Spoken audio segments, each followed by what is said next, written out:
Kabanata 5571.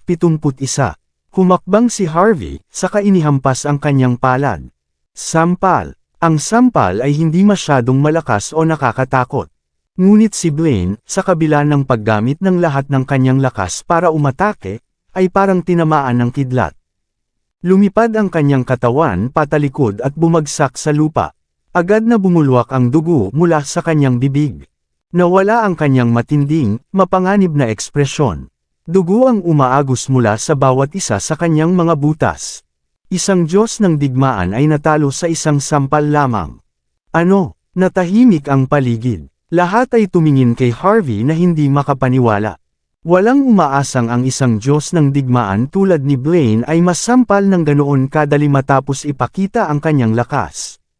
Ang tila mahina na sampal ay agad na nagpatamba kay Blaine. Iyon ay nakakabaliw. Biglang naunawaan ng lahat. Ang kinatawan ng Martial Arts Alliance ng bansa. Ang batang Panginoon ng Lungmen. Ang mga titulo na iyon ay hindi lamang para sa palabas. Kinita ni Harvey ang mga ito sa kanyang lakas.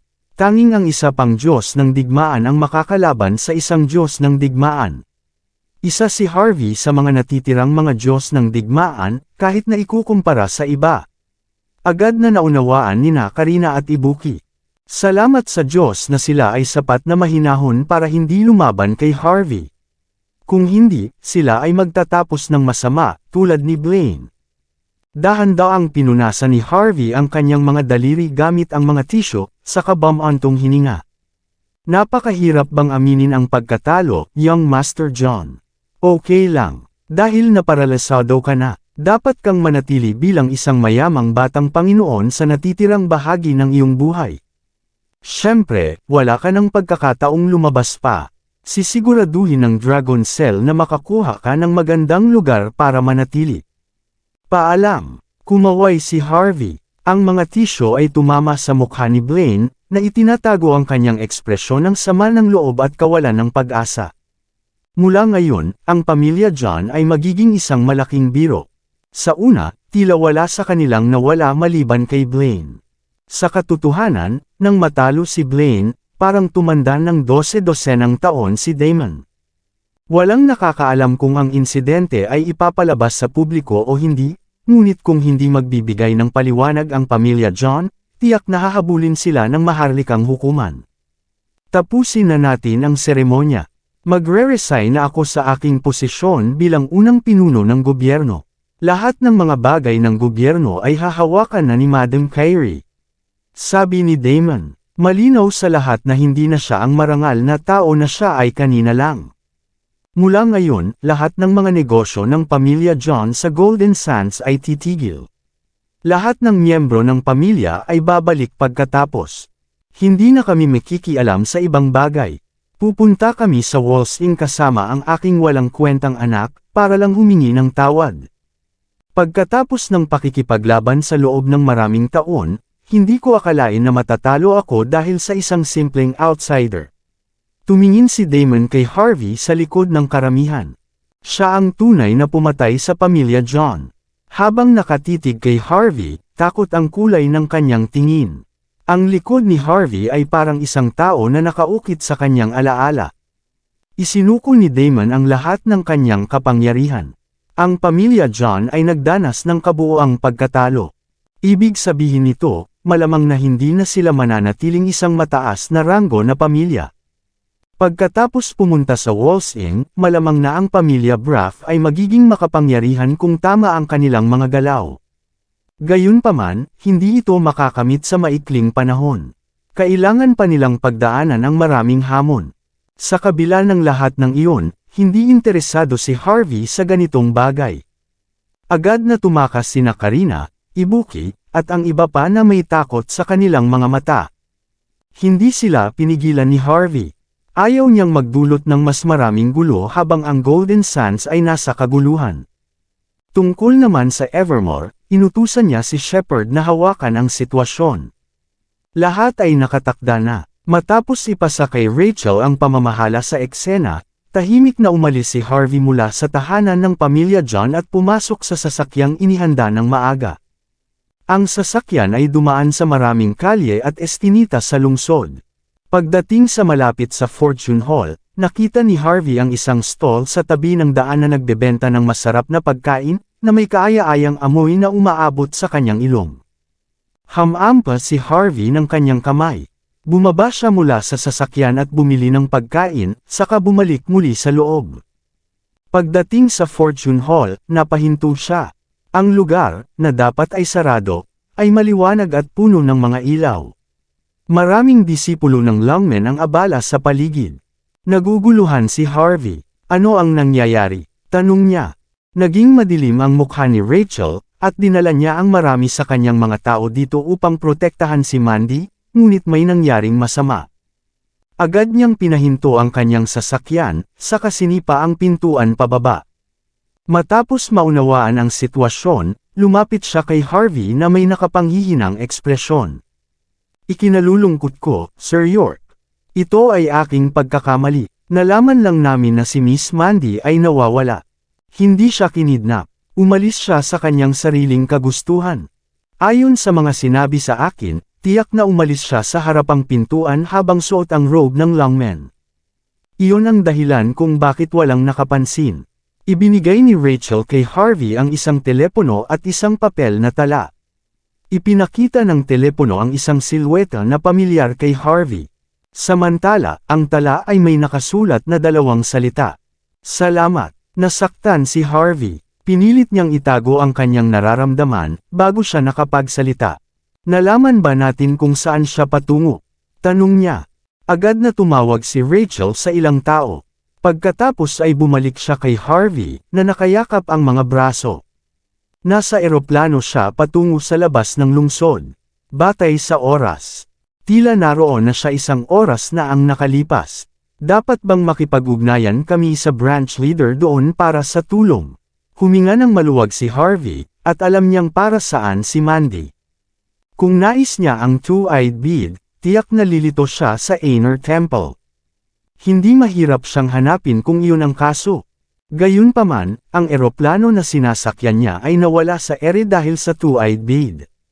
Si Mandy ay nasa matinding panganib kung pupunta siya roon mag-isa, lalo na kung siya ay nahayag. Hindi na kailangan. Huwag makipag-ugnayan sa sinuman. Huwag sabihin ito sa branch leader, o alinman. Mas kaunti ang nakakaalam tungkol dito, mas ligtas si Mandy. Huminga ng malalim si Harvey. Pupunta ako roon sa aking sarili. Ayusin ang lahat dito ayon sa plano. Ibabalik ko si Mandy. Kinuha ni Harvey ang kanyang bagahe na inihanda ni Leona, at sumakay sa sasakyan patungo sa Golden Sands International Airport. Sa VIP Lounge. Dumating si Harvey sa lalong madaling panahon. Walang gaanong trapiko sa pagitan ng Golden Sands at sa labas ng lungsod. Karaniwan, mayroong 2 round-trip na flight araw-araw. Sumakay si Mandy sa huling flight. Anuman ang panik ni Harvey, maaari lamang siyang makasakay sa maagang flight sa pinakamabilis. Maaari siyang makakuha ng pribadong jet mula sa Lungmen, Sky Corporation, o Kaizen Group. Gayunpaman, maaari lamang niyang mapanatiling ligtas si Mandy sa pamamagitan ng pagiging maingat. Wala siyang pagpipilian kundi ang maghintay ng tahimik. Matapos ang ilang oras ng pahinga, inabisuhan ng paliparan ang lahat tungkol sa pagdating ng eroplano at pinagsama-sama ang lahat para sa isang security check. Kaunti lamang ang mga pasahero sa VIP lounge. Ilang sandali pa, may mga pumasok. Ilang tao ang pumasok. Ang ilang mga lalaking may matitigas na anyo na nakasuot ng mga suit ang nangunguna sa grupo. Likas na tumingin si Harvey, na may kakaibang ekspresyon. Ang mga lalaki ay nakasuot ng mga akmang suit, ngunit naramdaman niyang may kakaiba dito. Parang mga halimaw na naglalakad sa gubat na dinala bilang mga domestikadong alaga. Isang babae na mahusay na nakapagprotekta ang nakatayo sa likuran nila. Mukha siyang nasa 20s, at hindi siya nakapaglagay ng makeup, ngunit natural siyang maganda. Sa ilalim ng proteksyon ng mga lalaki, umupo siya sa isang sulok ng VIP lounge. Nagtakip si Harvey ng ilang sulyap bago lumihis ng tingin. Alam niyang may pambihirang pagkakakilanlan ang babae, ngunit wala itong kinalaman sa kanya. Nang siya ay malapit ng magpatuloy sa kanyang pahinga, isa sa mga gwardya na may matitigas na anyo ang lumapit sa kanyang direksyon. Sinipa ng lalaki ang upuan ni Harvey bilang pagbati. Ang magaspang, ngunit mahina na sipa ay agad na nagpatungo kay Harvey. Itinaas niya ang kanyang ulo.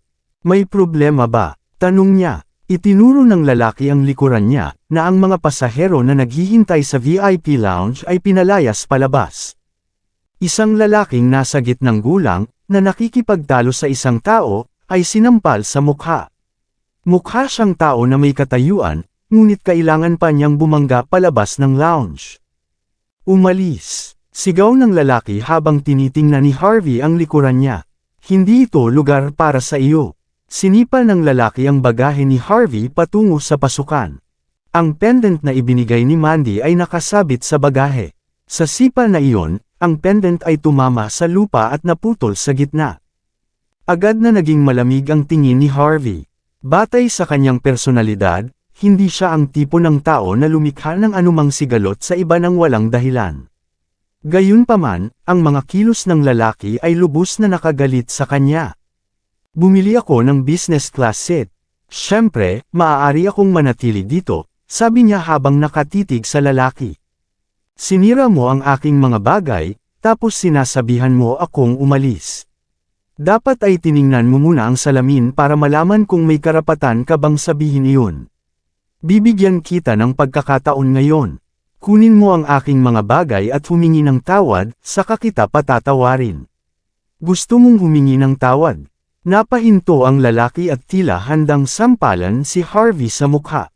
Sinabi ko sa iyo na umalis. Sampal. Bago pa man makapag-swing ang lalaki, nasampol na siya ni Harvey sa mukha. Isang malakas na sampal ang narinig, at natamba ang lalaki.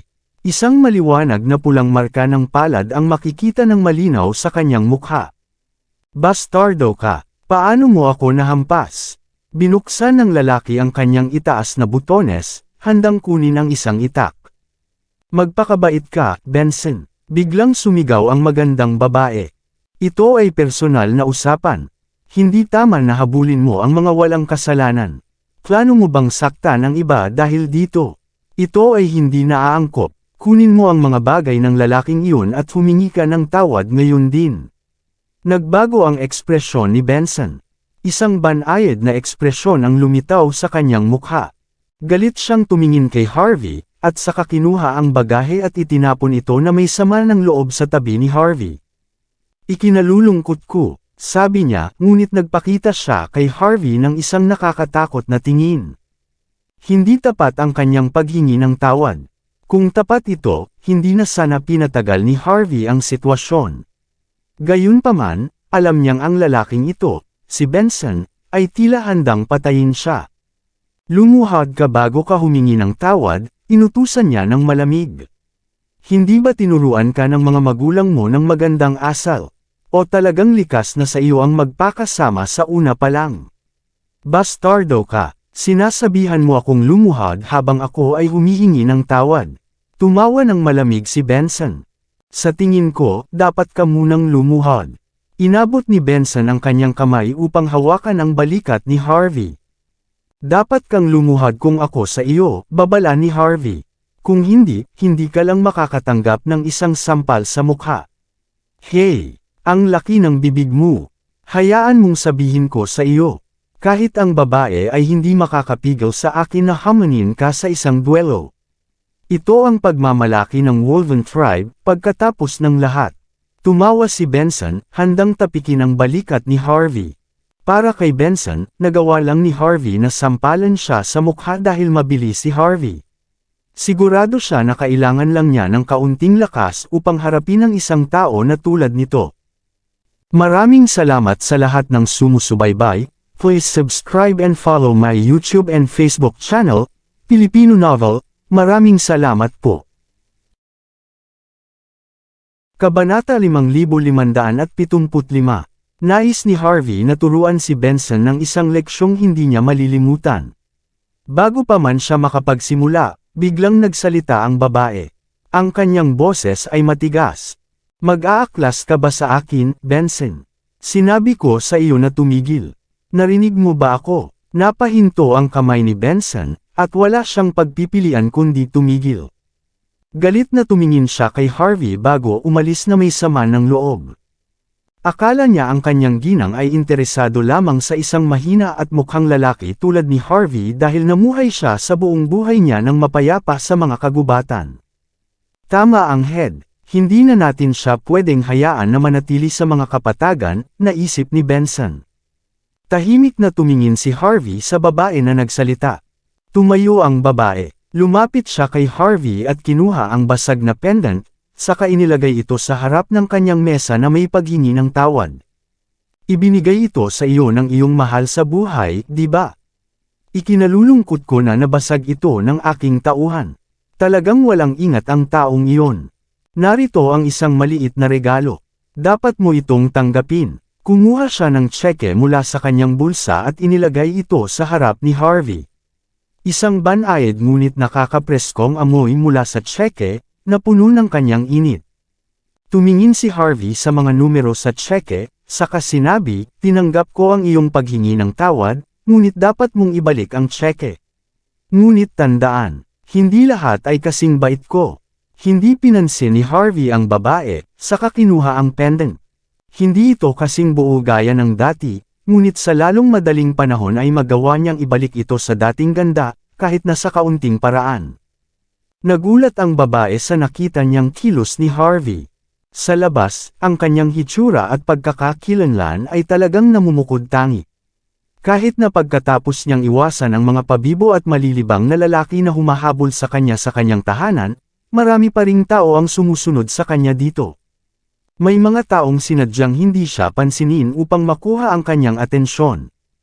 Ngunit, sa kanyang mga mata, hindi sinasadya ni Harvey na gawin iyon. Wala siyang interes sa kanya. Talagang kakaiba ito para sa kanya. Nang makita ito, naging pangit ang mukha ni Benson. Sa kanyang mga mata, ang isang mukhang mahina tulad ni Harvey ay talagang nakakadiri. Dapat ang mga lalaki ay may 8 pecs, malalakas na mga braso, at makakapal na katawan. Mukha siyang isang tinatrabaho na lalaki. Para sa isang tao tulad ni Benson, ang isang lalaki tulad ni Harvey ay hindi kailanman magiging matagumpay. Kung hindi dahil sa kanyang ginang, marahil ay pinagbubugbog na niya si Harvey ngayon. Sa anumang kaso, hindi na-offend ang babae kay Harvey. Inilapit niya ang kanyang ulo, at nag-iisip. Umalis na tayo, sabi niya. Tumayo tayo sa isang walang laman na sulok sa labas. Humingi ng tawad sa mga pasaherong pinatalsik natin. Hindi lamang si Benson, maging ang mga ekspresyon ng iba pang mga lalaki sa suit ay agad na nagbago. Hindi natin magagawa, ginang. Sabi nila, nasa panganib ka. Hindi natin maaaring isali ang iba dahil sa ating sariling usapan, sabi niya. Ngumiti siya, at tumango kay Harvey. Marahil ay magkikita-kita tayo muli. Sa pagsasabi nito, siya ay umalis na. Nakita ang babae na napakamagiliw, ngumiti si Harvey. Malapit ka nang mamatay, di ba? Sabi niya. Lahat ay natigilan matapos marinig ang mga salitang iyon. Tumingin ang babae kay Harvey, na puno ng pagdududa. Ang kanyang mga gwardya ay tila nakatagpo ng kanilang pinakamalaking kaaway. Agad silang humawak sa mga baril sa kanilang baywang, handang kumilos kung may mangyaring masama. Bastardo ka, paano mo nagawa na murahin ang ginang na ganyan? Sumigaw si Benson. Sinigawan niya si Harvey, na parang handang barilin ito sa ulo. Hindi siya pinansin ni Harvey, at tumingin siya sa babae. May bago at maalat na amoy ka. Hindi ito pabango, kundi isang uri ng likido mula sa isang halaman. Partikular, ang tracker barley. Isang patak lang nito ay magpapanatili ng amoy sa iyong katawan sa loob ng ilang linggo. Ang mga batikang hunter ay makakahanap sa iyo gamit ang amoy lamang. Ginagamit niyo ito para sa pangangaso, di ba? Ngunit sa panahon ngayon, dapat itong ginagamit sa pagpatay sa halip. Agad na naging madilim ang mukha ni Benson. Isa ka lang batang lalaki mula sa lungsod. Hindi mo alam kung ano ang tracker barley. Itigil mo na ang pagpapakita sa amin. Walang kabuluhan. Alam mo ba kung sino ang ginang? Siya ang mammoth branch ng Wolven tribe. Napagtanto ni Benson ang isang bagay, at agad na binago ang paksa. Sa anumang kaso, papatayin kita kung patuloy kang magbubulong. Walang takot na hinugot ni Benson ang kanyang baril at tinanggal ang safety lock, handang ipatong ang baril sa ulo ni Harvey. Tumahimik ka na. Hindi nag-abala si Harvey na makipag-usap kay Benson, at wala siyang intensyon na makipag-usap sa bastos na lalaking ito. Tinapakan niya ang lupa, at isang malalakas na tunog ang umusbong, isang piraso ng kahoy ang nabasag at tumama kay Benson na kamay. Sumigaw si Benson sa sakit, at nahulog ang kanyang baril. Bago pa man siya makariyak, nasa kamay na ni Harvey ang kanyang baril. Binasag ni Harvey ang safety lock, at itinutok ang baril sa ulo ni Benson. Bibilugan ko ito ngayon. Hindi ka naniniwala, sabi ni Harvey. Lahat ay nagulat. Nagpakita si Benson ng isang nakakatakot na ekspresyon. Hindi niya inasahan na magiging ganito katakot si Harvey. Hindi nagtagal, nagpakita siya ng isang matigas ngunit nakakahanga na itsura. Sa Wolven tribe, ang malalakas ay palaging iginagalang. Ang mga malalakas ay palaging bibigyan ng mga hindi kapani-paniwalang benepisyo. Sa sandaling ito, nagsimula ng magsisi si Benson sa kanyang pagpapakita sa harap ni Harvey. Ang iba pang mga lalaki ay likas na humakbang pasulong, hawak ang kanilang mga baril, handang protektahan ang kanilang ginang. Tumigil kayo, sigaw ng babae. Ito ang aming pagkakamali mula sa simula. Paano ninyo nagawa ito ngayon? Sinusubukan nyo bang sirain ang aming reputasyon? Nag-atubili ang mga lalaki bago ibinaba ang kanilang mga baril. Pinalakpakan ni Harvey nang makita ang babaeng napakamagiliw. Ibinato niya ang baril pabalik kay Benson. Sa susunod na makita kitang nang aabuso ng ibang tao, papatayin kita, nagbabala siya. Nanginginig sa takot si Benson. Nang hindi talaga nauunawaan kung bakit, naniwala siya sa mga salita ni Harvey. Huwag silang sisihin. Pumasok ako sa problema kamakailan, sabi ng babae. Kaya lahat sila ay labis na nag-iingat. Ngumiti siya na may paghingi ng tawad. Ikinalulungkot ko. Ako si Bailey Cobb. Napakabait mo. Tumitig si Harvey sa mga mata ni Bailey. Hindi kayo nakapagpahinga ng maayos kamakailan. Normal lamang na magkaroon ng masamang ugali. Napahinto si Bailey. Paano mo nalaman iyon? Batay sa amoy sa iyong katawan, may isang tao na sumusubok na manghuli sa iyo, sabi ni Harvey. Ang taong iyon ay isang eksperto din. Nagpakita na siya ng ilang beses, ngunit hindi pa siya gumawa ng anuman sa iyo. Maaaring nasaktan niya ang isa sa iyong mga tauhan, o sinira ang iyong transportasyon. Bagaman nakakatakot ang tunog, hindi naman ganoon kalala ang pinsala. Ang mga tao ninyo ay nasa mataas na alerto para lamang ipagtanggol ang kanilang mga sarili laban sa taong ito. Iyon ang nagpapaliwanag sa kakulangan ng pahinga. Naubos ang kulay sa mukha ni Bailey. Samantala, nagsalita sina Benson at ang iba pa sa isang mahinang boses. Paano mo nalaman iyon? Paano ko hindi malalaman? Isang pusa at daga na laro lang ito, ipinaliwanag ni Harvey. Ang taong gustong pumatay sa iyo ay hindi nais na patayin ka agad. Sino man siya, nais niyang mabuhay ka araw-araw sa takot, at unti-unting kang mawawala ng lakas ng loob na pinipilit kang tapusin ang iyong sariling buhay. Kahanga-hangang hakbang, kailangan kong sabihin. Mukhang masama si Bailey at ang iba pagkatapos marinig ang mga salita ni Harvey. Nagawa ni Harvey na ibunyag ang lahat ng pinagdaanan nila kamakailan. Kung alam mo na ang ganito, may paraan ba para pigilan ang taong iyon? Tanong ni Bailey, mahahanap mo ba ang taong iyon para sa amin? Meron, sagot ni Harvey. Ngunit wala akong oras. Humadjekik ang isang matipunong lalaki. Humakbang siya pasulong, at nakatingin kay Harvey ng malamig. Huwag mong paniwalaan ang lalaking ito, Bay. Maaaring nahulaan niya ang lahat sa pamamagitan ng swerte. Maaaring ipinadala siya dito ng mamamatay tao. Isang normal na tao ay hindi makakapagdedos ng lahat na may nakabukas na mukha. Tumingin si Harvey sa lalaking ito na tila bata pa. Mag-isip ka ng gusto mo. Huwag mo lang akong istorbohin, sabi niya. Alam ni Harvey na nasa malalim na problema si Bailey, ngunit wala siyang oras upang tumulong. Wala kang karapatang magsalita dito, Kerim. Malamig na sabi ni Bailey sa lalaki. Pagkatapos, tumingin siya kay Harvey. Ano ang pangalan mo? Tanong niya. Harvey York. Maaari mo ba akong tulungan? Gagawin namin ang lahat para makatulong ka, pakiusap niya. Napabuntong hininga si Harvey. Talagang wala akong oras. Malapit na akong sumakay sa eroplano. Dahil narito ka, tiyak na papunta ka sa labas, di ba? Ngumiti si Bailey. Sasakay kami sa eroplano, pagkatapos. Kung hindi ka tutulong sa akin, lahat tayo ay magkakaroon ng problema kung makapasok ang mamamatay tao kasama natin. Kahit para sa iyong sariling kaligtasan, dapat ay okay lang na tumulong ka, hindi ba? Siyempre, hindi kita papayagang gawin ito ng libre. Napabuntong hininga si Harvey, at ayaw niyang makialam sa mga negosyo ng ibang tao, ngunit hindi naman ganap na hindi makatarungan si Bailey.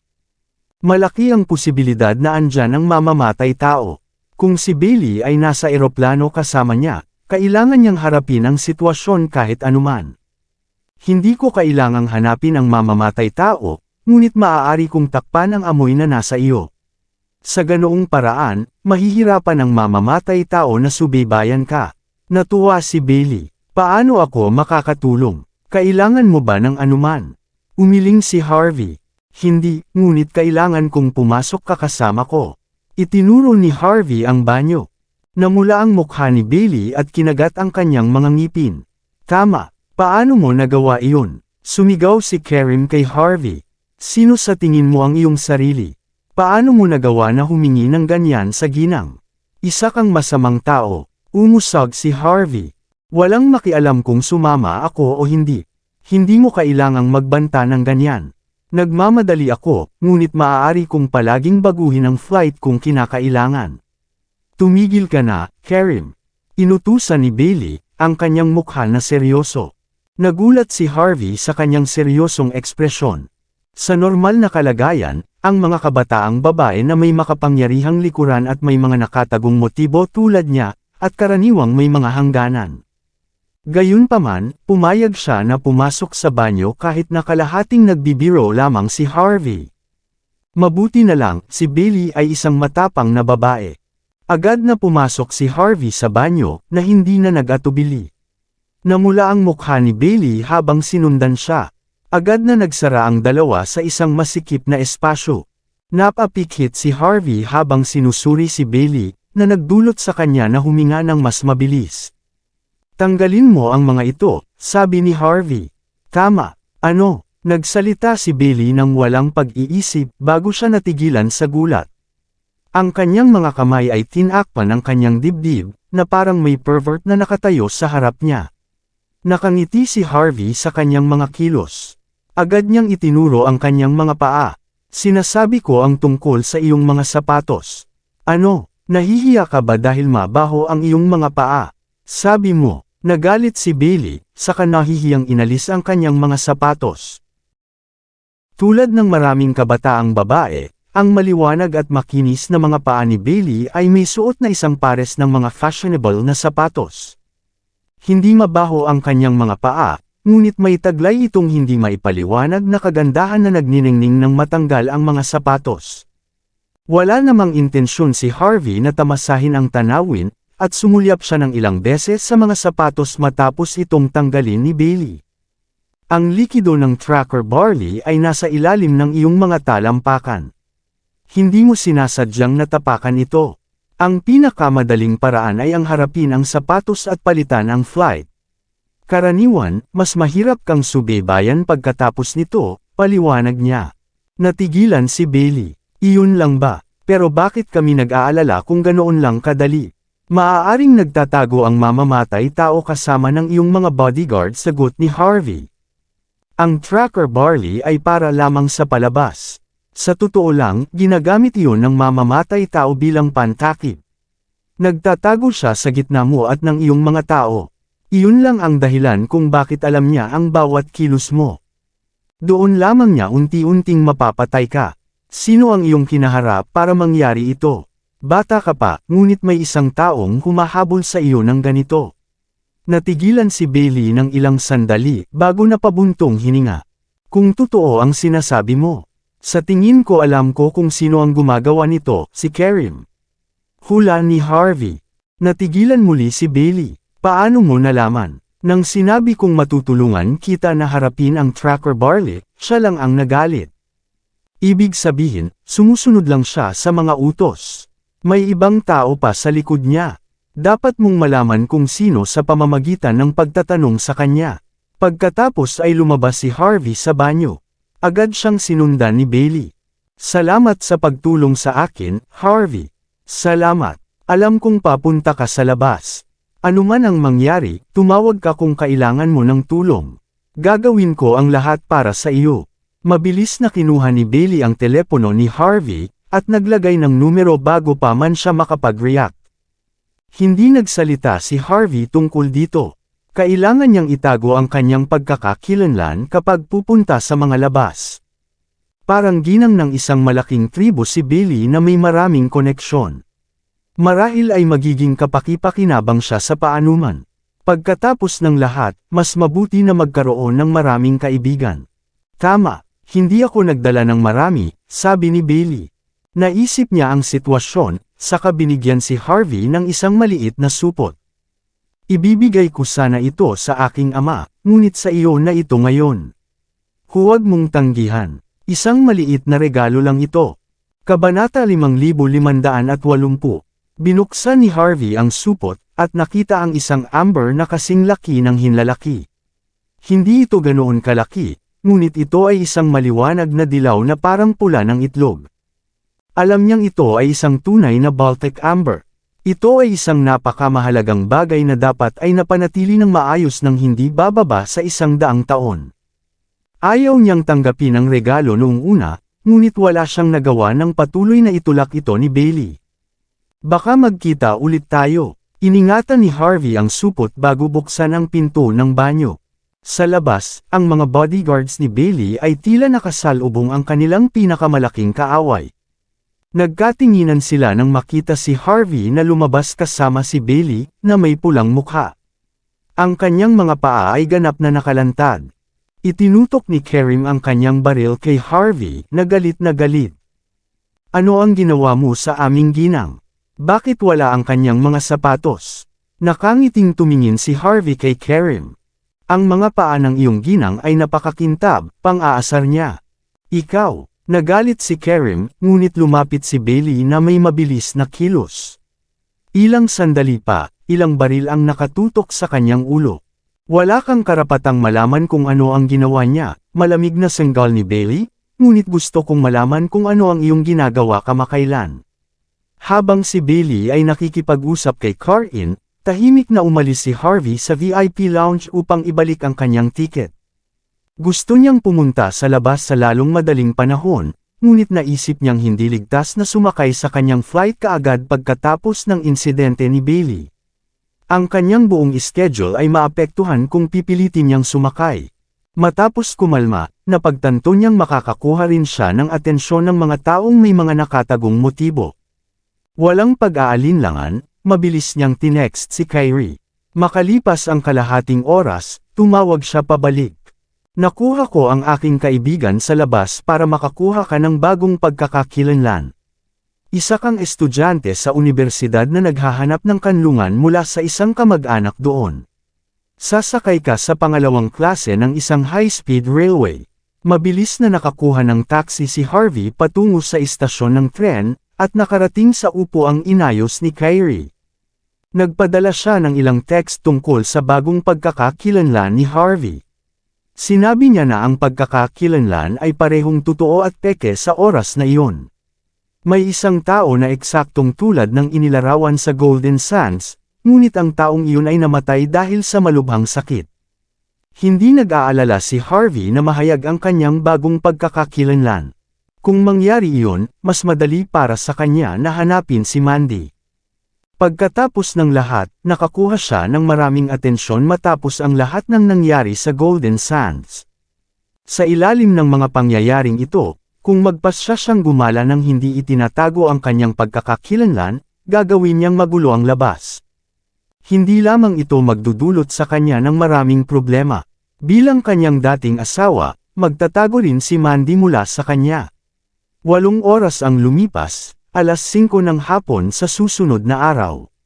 Mukhang pagod si Harvey nang makarating siya sa istasyon ng tren sa labas. Ang hangin at buhangin ay tumatakip sa kanyang buong katawan nang lumabas siya. Matapos tumingin ng mabuti, napagtanto niyang ang mga gusali sa paligid niya ay karamihan ay mababa at maliit.